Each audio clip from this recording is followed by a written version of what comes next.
యేసుక్రీస్తునాథునియందు మిక్కిలి ప్రియ సహోదరి సహోదరులారా, తపస్సుగాల ధ్యానంలోనికి మీకందరికీ స్వాగతం సుస్వాగతం. మార్చ్ 25 తారీఖున మనమందరం మంగళవార్త పండుగని కొనియాడినాం. పాపములో పడిపోయినటువంటి మానవులని రక్షించడానికి దేవుడు వాగ్దానం చేసినటువంటి రక్షకుని గురించినటువంటి శుభ సమాచారాన్ని అందించినటువంటి పరిశుద్ధ మరియ తల్లిని, ఆ శుభ సమాచారాన్ని మనం ధ్యానించుకున్నాం. ప్రియమైన సహోదరులారా, ఇది ఏదో లూకాసు వార్త 1వ అధ్యాయంలో జరిగినటువంటి ఒక సంఘటన కాదు. దేవుడు ఈ లోకాన్ని సృష్టించిన తర్వాత మానవునికి ఇచ్చినటువంటి మొదటి వాగ్దానం ఏది? ఆదికాండం 3వ అధ్యాయం 15వ వచనంలో మనం చూస్తూనే ఉన్నాము. నేను నీకును ఆమెకును, ఆమె సంతతికి మీ సంతతికి మధ్య వైరము కలుగ చేయను. ఆమె సంతతి నీ తలని చిదుకబాదును, నీవేమో ఆయన మడమను కరచునని చెప్పేసి దేవుడు చెప్పినటువంటి మాటని మనం ఆదికాండం 3వ అధ్యాయం 15వ వచనంలో మనం చూస్తూనే ఉన్నాము. పాపములో పడిపోయినటువంటి మానవులని రక్షించడానికి రాబోతున్నటువంటి రక్షణ గురించి ఎదురు చూస్తూ వాళ్ళు జీవించినటువంటి కాలం ఏది? దీని తర్వాత మళ్ళీ యెషయా ప్రవక్త గ్రంథం 7వ అధ్యాయం 14వ వచనంలో యావే దేవుడు మరోసారి ప్రవక్త ద్వారా తన యొక్క వాగ్దానాన్ని నూతనీకరిస్తున్నారు. ఇదిగో, ఒక కన్య గర్భము ధరించి ఒక పుత్రుని కనను, ఆయనను ఇమ్మానువేలు అని పిలిచెదరని చెప్పేసి. ప్రియమైన సహోదరులారా, చరిత్రను మనం చూసినట్లయితే పరిశుద్ధ మరియ తల్లి ఈ విధంగా ప్రార్థన చేశారంట. దేవా, దేవుని తల్లికి సేవ చేసే భాగ్యాన్ని మాకు దయచేయండి అని. వారందరూ కూడా రక్షకుని గురించి ఎదురు చూస్తున్నటువంటి సమయంలో పరిశుద్ధ మరియ తల్లి ఈ యొక్క గబ్రియల్ సన్మనస్కుని ద్వారా ఈ యొక్క మంగళవార్తని అందుకుంటున్నారు. వాస్తవానికి ఇది మంగళవార్తగా కానే కాదు. ఎందుకంటే ఒక యువతి, పెళ్లి కూడా కానటువంటి ఒక యువతి గర్భము ధరించి ఆమె యొక్క పుత్రుని కనడం అని చెప్పినది అది అసాధ్యమని మనకు తెలుసు. అదే విధముగా దీనిని ఎవరు కూడా అర్థం చేసుకోరు అని ఆమెకు తెలుసు.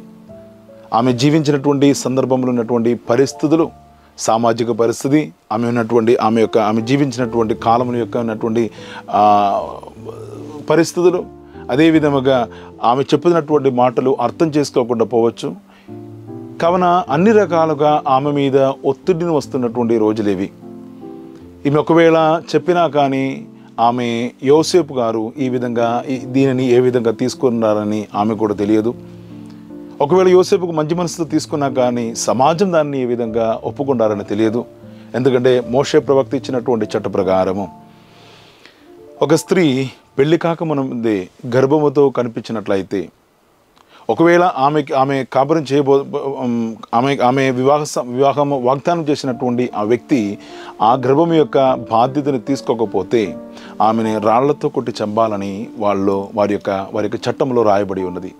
కావున ఎన్ని రకాలుగా చూసినా, ఎటువైపు చూసినా కానీ ఈ స్త్రీ అనుభవించబోతున్నటువంటి ఒక బాధ ఉంది. ఆమె మనసులో ఉన్నటువంటి ఆవేదనని మనం అక్కడ చూస్తూనే ఉన్నాము.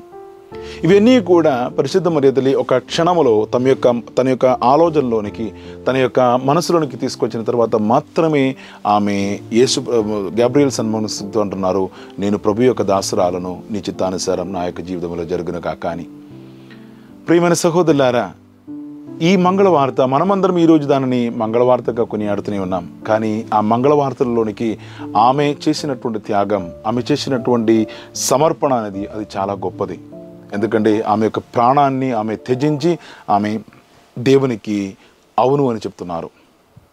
ప్రియమైన సహోదరులారా, ఈరోజు మనమందరం ఈ తపస్సు కాలంలో యేసు ప్రభువు శిలువ మీద నుంచి కూడా మనతో చెప్తున్నటువంటి మాట కూడా ఇదే. ఈరోజు మనమందరం ఎంతో సంతోషంతో, ఎంతో భక్తితో శిలువని మనం మోసుకుని ఉంటున్నాము. శిలువ మార్గాన్ని మనం చేస్తూనే ఉన్నాము. శిలువ వేయబడినటువంటి యేసు ప్రభువుతో మనం ప్రార్థన చేస్తూనే ఉన్నాం. కానీ శిలువ అనేది అపమానం యొక్క చిహ్నముగా పరిగణించినటువంటి ఒక కాలం ఉన్నది. పెర్షియా రాజ్యములో నేరస్తునికి ఇస్తున్నటువంటి అతి క్రూరమైనటువంటి శిక్షనే శిలువ మరణం అనేది. అదేవిధముగా శిలువ మీద వేయబడినటువంటి ప్రతి వ్యక్తి కూడా శాపగ్రస్తుడు అని ప్రపంచం నమ్ముకునే ఒక కాలంలో యేసు ప్రభు శిలువను మోసుకుని ఆ శిలువ మీద మరణం పొందుతున్నారు.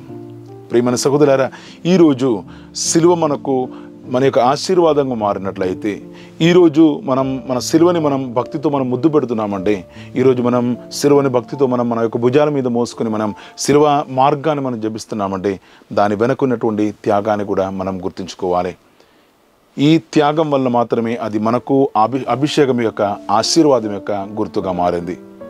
ఈరోజు మనము ఈ తపస్సు కాలంలో జీవిస్తున్నటువంటి మనము మన యొక్క జీవితంలో కూడా సమస్యలు వచ్చినప్పుడు, మన జీవితంలో దుఃఖములు వచ్చినప్పుడు, మన జీవితంలో ఇబ్బందులు వచ్చినప్పుడు, కన్నీళ్లు వచ్చినప్పుడు, ఇవన్నీ కూడా దేవుని యొక్క చిత్తమని తెలుసుకొని దేవుని యొక్క చిత్తమునకు మనం పరిపూర్ణంగా సమర్పించినప్పుడు మాత్రమే ప్రియమైన సహోదరులారా, మనం కార్చుకుంటున్నటువంటి కన్నీళ్లు, మనం పడుతున్నటువంటి బాధలు, మనం స్వీకరిస్తున్నటువంటి అవమానములు మన యొక్క కుటుంబానికి, మనం ఉంటున్నటువంటి ప్రాంతానికి ఆశీర్వాదంగా మారేది. ఈ తపస్సు కాలంలో మనకు వచ్చినటువంటి ప్రతి సహనములని, ప్రతి కన్నీళ్ళని, మనకు వస్తున్నటువంటి ప్రతి దుఃఖములని యేసు ప్రభు యొక్క సిలువతో మనం చేర్చుకుని మనం ప్రార్థన చేస్తాం. ప్రభువా, నా యొక్క ఈ బాధలని, నా యొక్క ఈ శ్రమలని, నా యొక్క ఈ కన్నీళ్ళని ఆశీర్వాదంగా మలుచుకొని దేవుడు మనందరినీ ధారాళముగా దీవించునుగాక, ఇప్పుడును ఎప్పుడును ఎల్లప్పుడును. ఆమేన్.